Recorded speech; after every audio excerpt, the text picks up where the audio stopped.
And John Runyon's the player on the left who is playing Grixis Twin. So we are in a Splinter Twin mirror match, and a Snapcaster Mage is on the stack.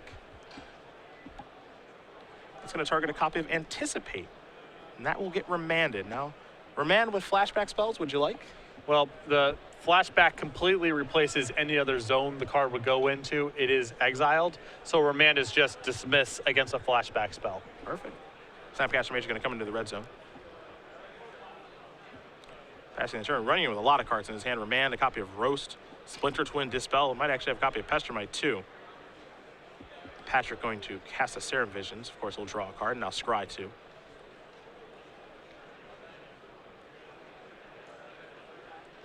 And the blue mirrors in Modern are very much about land drops. Yeah.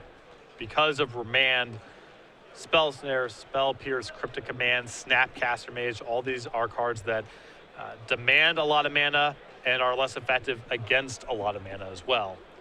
And so you have to feel like Patrick, you know, we're just hopping into this game, so we don't know for sure, but Patrick's making a lot more land drops, and it feels like he's probably advantaged right now. Here's the Deceiver XR. The scary thing about this twin deck, though, is it can kill you out of nowhere.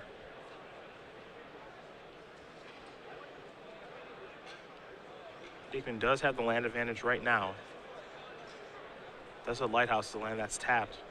See if Runyon has any interest in trying to go for it here. He does have a Dispel in his hand, so he's got a little bit of protection. He just drew his 5th land, too. But how aggressive do you get in situations like this is the question. I don't know. Dispel and land number 5 is pretty attractive here, but he can also try to play this sort of game where he clocks Patrick, forces Patrick to act first, and then picks the fight when Patrick has less mana available. Oh, no attempted Splinter Twin, just an attack for 3. Dickmann going to go down to 11.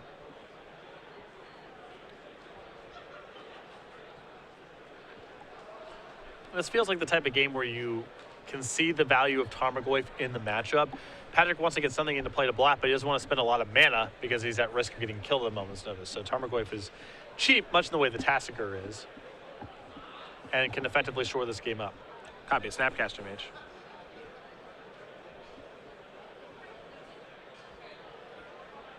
He's going to flashback copy of Serum Visions. Kind of a loud declaration that he needs some help. Well, it's a display of strength in some respects because Patrick has a Roast in the graveyard that he can flash back on the Deceiver Exarch. By getting back Serum Visions, he's sort of saying, I'm not that worried about getting killed right now. If you want to go for Twin, that's fine. I'm just looking to cantrip. Remand is going to be targeted by Dispel. So we're having a fight all over a Serum Visions here. Rather telling.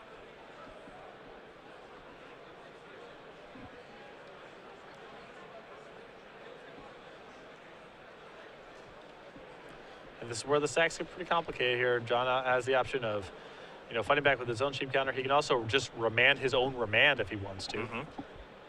Serum Vision is going to resolve now. Patrick will draw. Does have a copy of Negate in hand, by the way. He'll scry too.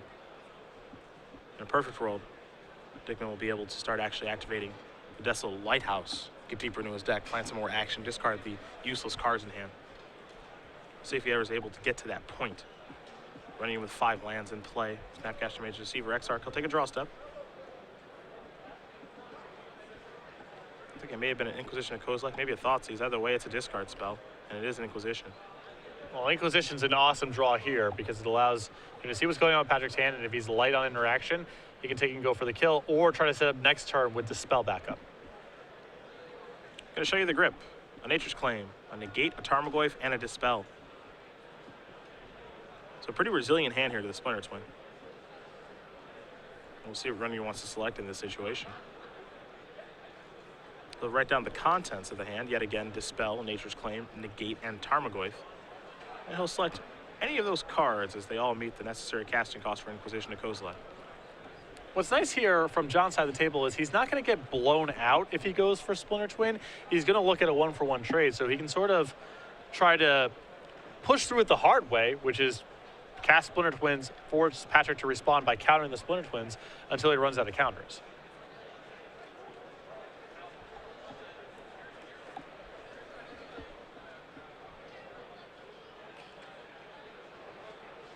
Let's see what's next here for John. He'll go with Roast to clear out that Snapcaster Mage. He wants to be able to keep attacking. This is great. I love taking the Tarmogoyf here and just saying, all right, I'm gonna beat you up on the board. Yep. And if you ever tap way too low or my hand improves, well, I've got Splinter Twin at the ready to pair with my Deceiver XR. See if Runyon actually wants to dispel the negate here. This could be a little interesting.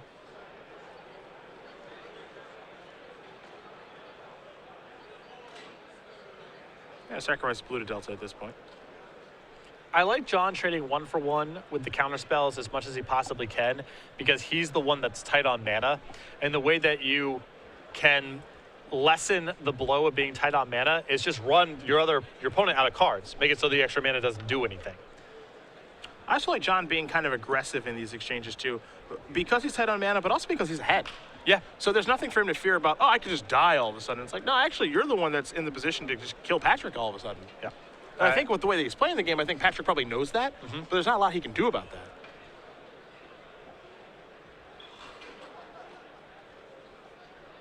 So I like the aggressive slant to things here from Runyon.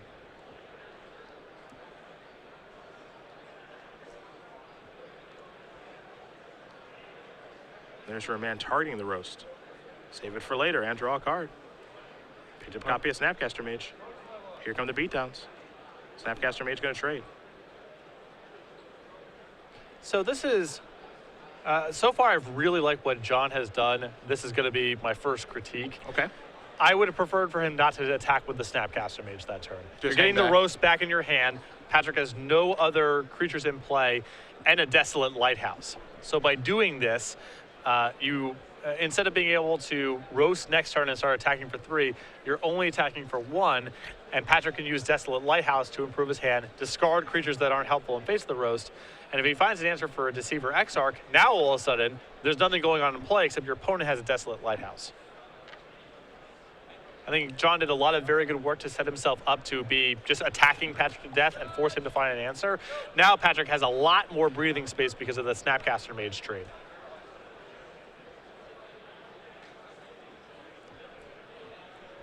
There's Snapcaster Mage. Here's Counterflux. No fighting that one. Seems though Patrick is pretty well positioned for the mirror match with how much counter magic he has and effects like Nature's Claim, who's just never able to get out on the front foot with Tarmogoyf. Yeah. John's still in a solid position. I think John is in great position this game. Patrick's life total is very high. There's not really much of a concern to be had here.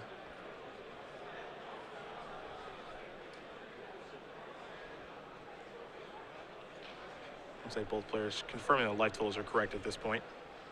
13-9 in favor of Runyon as we head back Dickmann's way. He has not had the opportunity to activate a lighthouse just yet. There's a Serum Visions that allow him to cantrip. Take a draw. Little scry action here.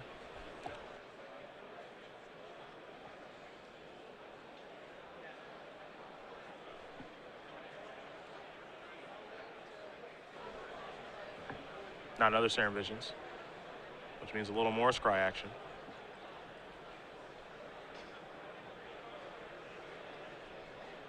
Looks like he's going to split the difference, one on top, one on bottom. Pass the turn back.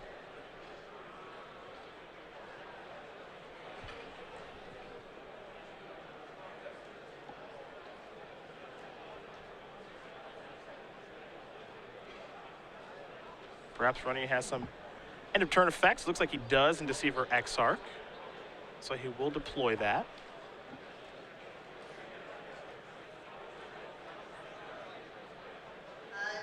Does Dickmann have something to do? Nope, just gonna tap the Desolate Lighthouse, pass the turn back. Going Runyon's way. Remand in hand, dispel, Splinter Twin, but still not looking to go for Splinter Twin. Just an attack here for 2, and I still like not going for it. Well, there's no reason to. He knows that, you know, with Nature's Claim, it's no good right now. Yeah. And you can potentially get into a better spot when you have more mana. You can win the counter battle. And as things stand, Patrick has to act here. He's at 7. He's getting hit for 2 a turn. There's a Snapcaster Mage. Now Runyon still has that dispel for protection. But it looks like he's just trying to find the best spot to use it, and he feels as though not forcing through Splinter Twin is the best way. This will be a remand targeting the roast.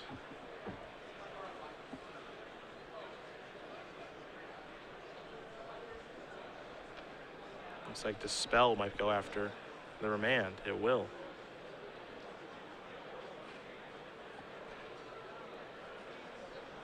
These two guys are fighting over these cheap spells.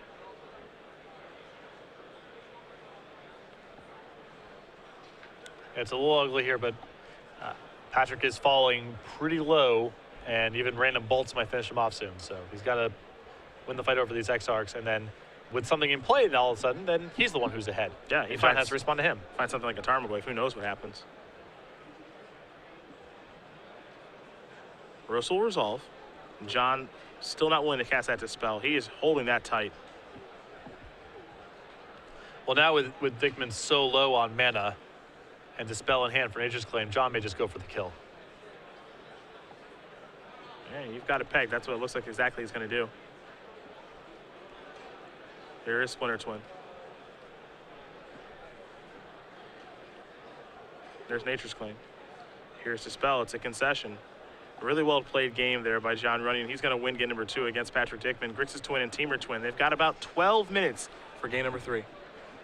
Very well navigated. You can see that it's weird in the post-board games that the life total does matter. It's not just these 2 combo decks going infinite.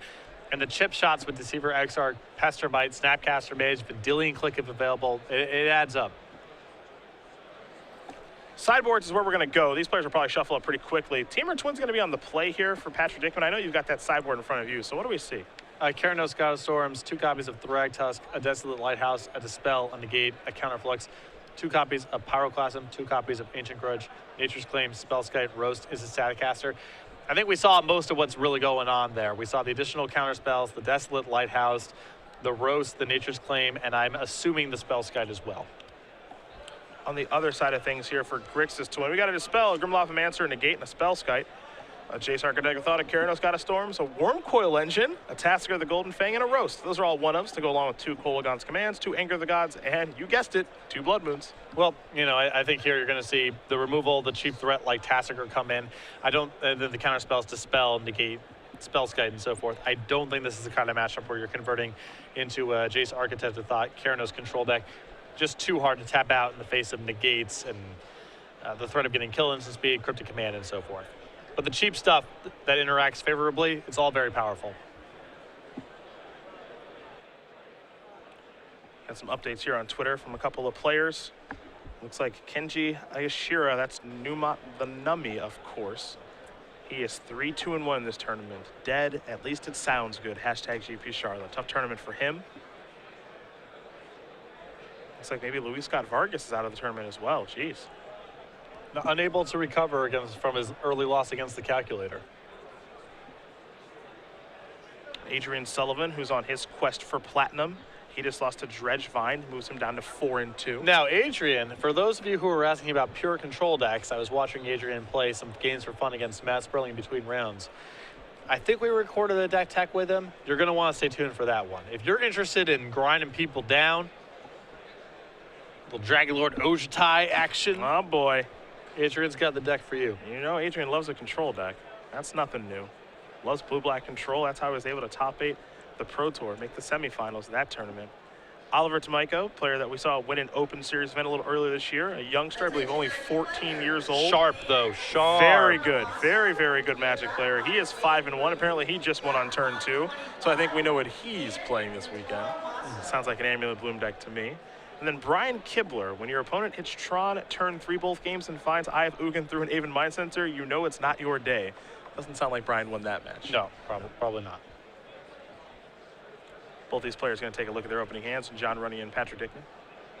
Again, both of them are 5-0. I said 12 minutes left to play in their match. Let's make it about 8. These players took some time shuffling. There's nothing quick about this thing either, so might have a draw on the way. We'll see. Misty Rainforest to start things here for Patrick. See what John has on his first turn.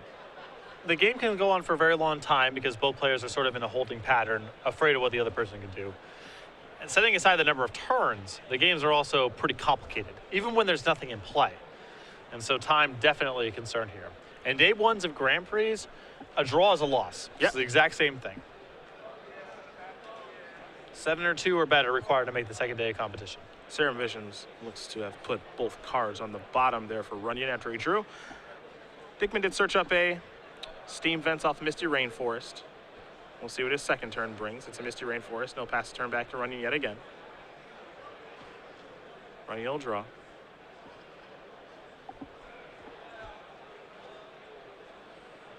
There is a Sulphur Falls.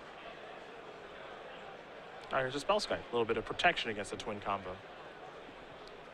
Good for pushing your combo through, good at preventing the other person from doing theirs. Patrick looks like he may have a response here.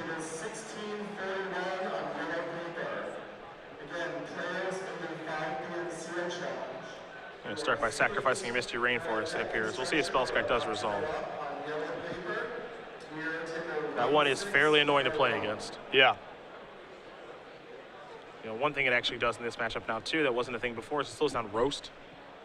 Sure. Well, it can take the hit. With Runyon returning it to his hand, we have a remand on the way, so there that is. Dickmann will draw a card from remand. We're gonna head back his way.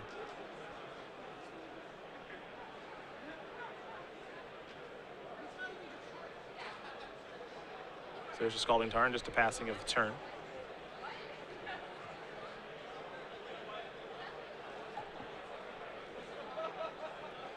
Deceiver Exarch in hand here for John. We know about the Spellskite.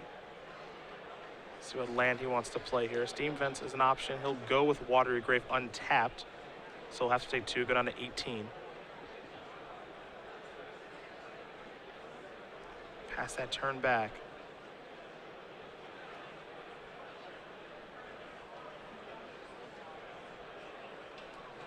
Dickmann going to sacrifice his Scalding Tarn. So you see both players just really trying to get land established at this point. That's simply how these Twin Mirrors go. Yeah, because of the nature of the counter spells and the interaction is such that land drops are really, really important for you able to win the stacks, and why it's so important for Patrick to have counterflux in his sideboard. It's something that gives you some staying power even if you fall behind on mana. You can stop it at any time. Electrolyze is going upstairs. Running going to go down to 16. Even the best counter spells are at risk of either not being mana efficient enough or being situational and not being able to counter the right thing. Counterflux is neither, and that's a very potent weapon in this matchup. While Dickmann is tapped out, Runyon going to take the opportunity to slide into Deceiver Exarch, untap his Sulphur Falls, and now pass the turn back. And of course, that Sulphur Falls can represent a card like Spell Pierce, Spell Snare, or Dispel. There's a Desolate Lighthouse and passing the turn back. That's an important fourth land there, by the way. A lot of the sense of, who's ahead in the matchup to me feels like who is the burden on to do something first? John getting a Deceiver Exarch in play, it's slow, but it kind of puts the burden on Patrick. Now it's different. Desolate Lighthouse improving Patrick's hand is more significant than the 1 point of power that John has in play on the other side. Here's Spellskite. We'll see if that does resolve. John with a lot of cards in his hand. It'll be a Spell Snare there from Dickmann.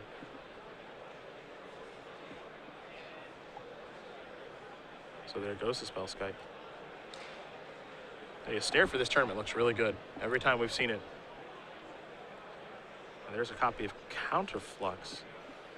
I believe that is a Staticaster. Excuse me. I was a little surprised. No, it's really nice of the art people to make the two blue-red cards have the essentially the same artwork. But no, that is a Staticaster. Yeah, excuse me. My apologies there.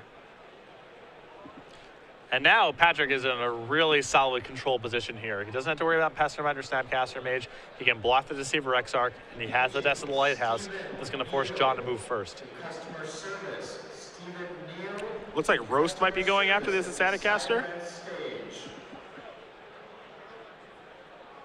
If you're roasting that means you're not roasting a Tarmogoyf. Yep, Patrick does not mind that. Yeah, I don't think I'm unhappy with that exchange if I'm Patrick. There's a Steam Vents that's going to enter the battlefield untapped.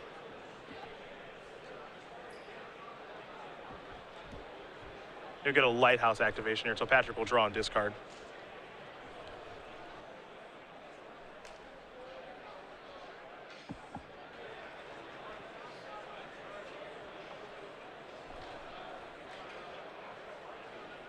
There's a Scalding Tarn.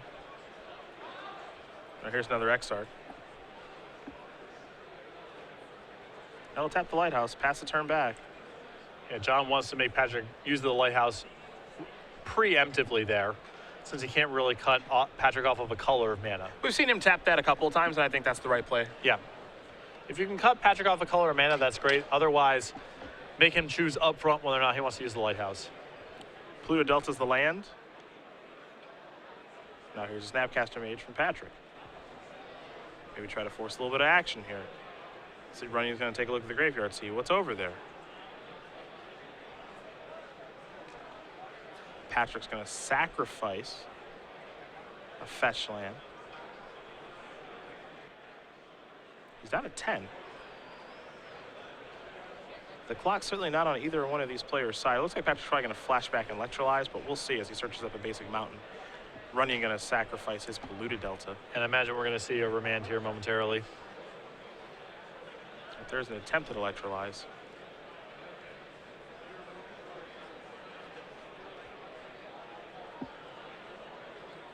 Don't know a lot about John Runyon, but I like the way he's played these games so far. Yeah, I think he's got a very solid grasp of the matchup. He seems to be, aware that he has to get stuff into play and needs to be the one attacking against the Desolate Lighthouse. I think he's done a very nice job of navigating the stacks. The Twin Mirror can be very uncomfortable if you haven't played very much of it. Yeah. Dickmann will draw. Electrolyze again was countered by Remand. Snapcaster Mage is going to come in the red zone. It's 11 to 10 in favor of Runyon. Dickmann will just pass the turn back. Runyon will take a draw. Picked up a copy of Pluto Delta. A couple of lands over there for John. Looks like a Snapcaster Mage and a Serum Visions. Vision's not a bad place to start. So he'll draw a card, of course. Another copy of Snapcaster Mage, and then take a look at the next two.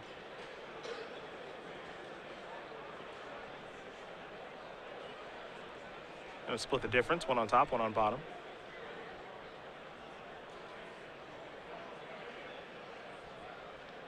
See how many Exarchs he wants to attack with. Looks like just one this time. You gotta slow down a touch. Talk about splitting the difference. Yeah, no kidding.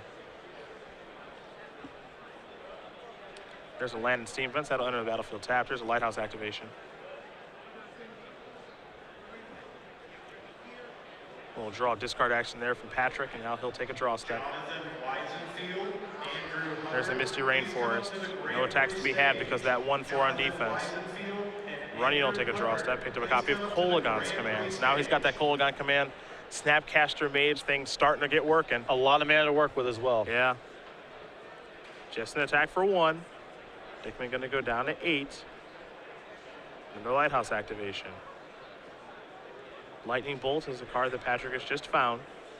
That's a card he's going to discard. Not interested in that. Now he'll sacrifice the Misty Rainforest too.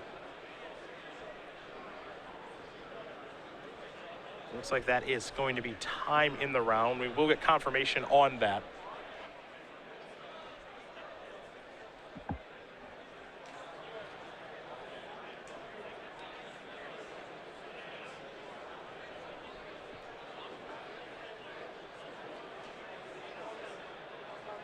Dickmann will take a draw.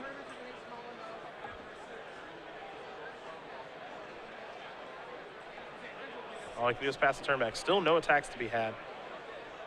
John looks like he's going to play Kolagon's command. We'll see what Moti wants to choose here.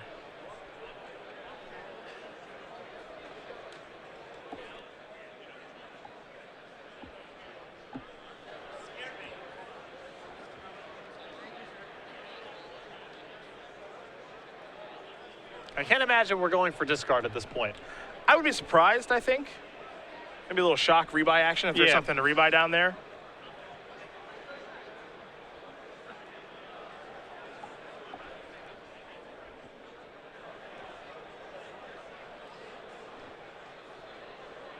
Turn 0 here. Kolagon's command gonna do a little rebuy action.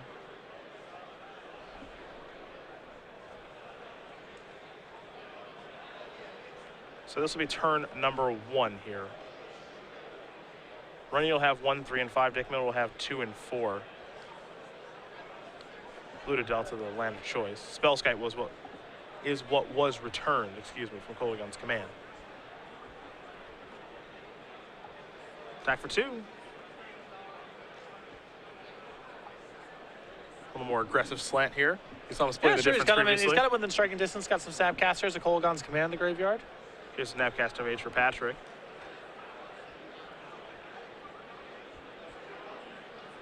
It's interesting. There's a world of difference here when Patrick has a Tarmogoyf and when he doesn't.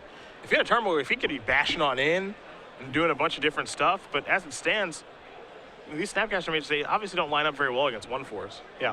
I don't actually know how much of the combo Patrick really has left in his deck at all. We haven't seen combo pieces drawn, and we've been watching 2 pretty protracted games thus far. Yeah. It's kind of what makes Twin such an interesting deck, is that everyone seems to play a little bit different about how they want to sideboard in the Twin mirror and outside of it. There's a double block.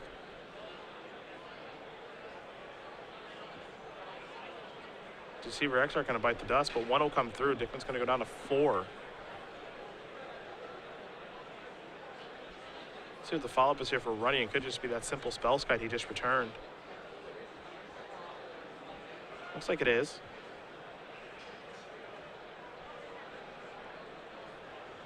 Again, for Runyon, a couple copies of Snapcaster Mage in his hand and then a Polluted Delta. There's a Snapcaster Mage from Patrick. I believe this might be in response to the spell skite.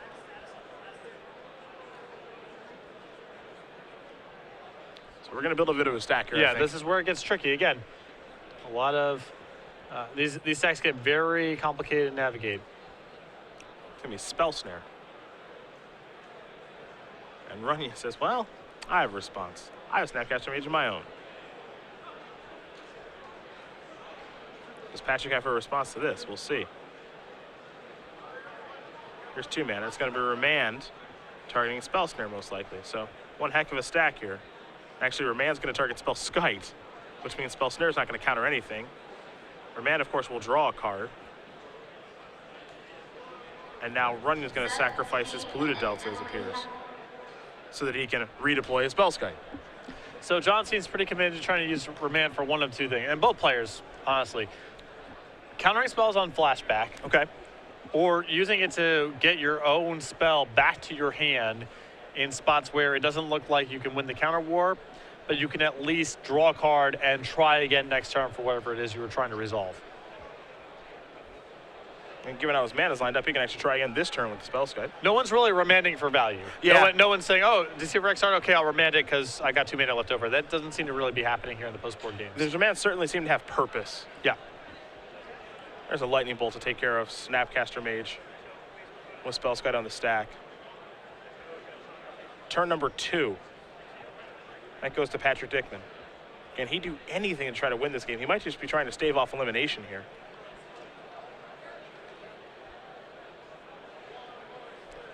I honestly think that Patrick has navigated himself into a winning position. I don't think he's going to be... if the game were to go on and conclude by damage or combo, I don't think he's going to have enough time. And with 2 turns left here, it's going to be really hard for him to muster a kill. But I really like the way he's navigated this game. He'd have to work his way through Spell Skite. He does have a Desolate Lighthouse to work his way through the bad draws that he has. Yeah.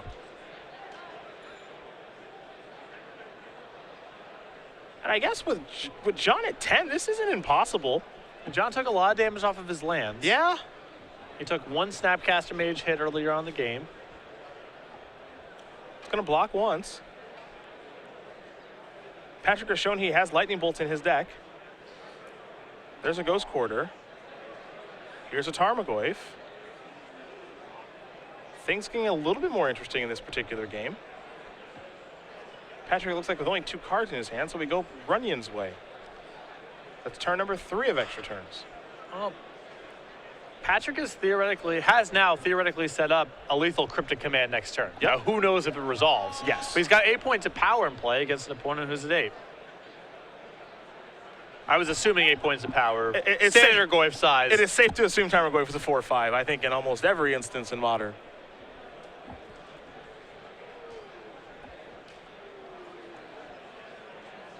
John's got to tread a little lightly here. He's got to walk this weird balancing act of, I can probably win, and I could actually probably lose. I'd rather win than get a draw, obviously. Right.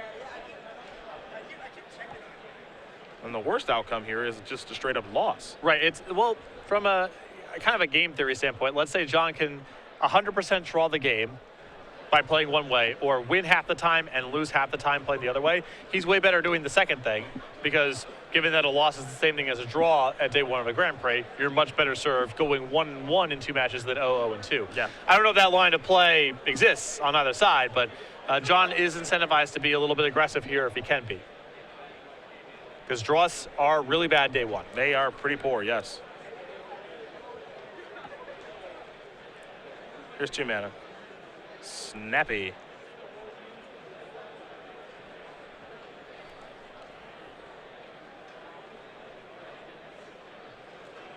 Looks like that's going to resolve. Maybe now it's time for Kolaghan's Command. Who knows what he's going to return. Feels like Kolaghan's Command. Yep. See what the modes are.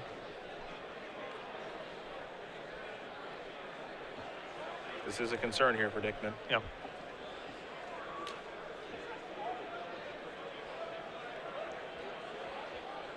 And remember, John now has the option of just removing one of the Snapcaster Mage and preventing Patrick from cobbling together a lethal attack next turn on board.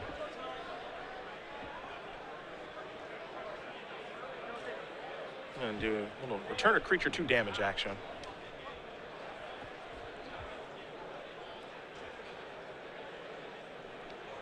I imagine, return Snapcaster Mage, kill Snapcaster Mage. Remember, John still gets the 5th turn here. This is not his last shot at it. Excuse me, it looks like he might be going upstairs. Either way, Kolaghan's Command is now exiled. Here is Snapcaster Mage. Going to target Roast. Roast is going to look to kill Tarmogoyf. Here's a Snapcaster Mage from Patrick. He's responding very quickly. He's been very patient in this whole exchange. There's Remand. We'll draw a card. And if he finds Cryptic Command, this game is over. Oh, he got it. Patrick, on his last turn of the game, has Cryptic Command to get the job done. And he's going to win this match here over John Runyon on the last turn of extra turns. The Teamer Twin Master is at it again. You can tell he's pumped up about that one. He moves on to 6-0. Yeah, that was brilliant. As it oftentimes is when he's playing that deck. That game looked at various points there from John's side like I'm likely to win, and worst case scenario is a draw. Patrick did a great job of getting in the chip shot so he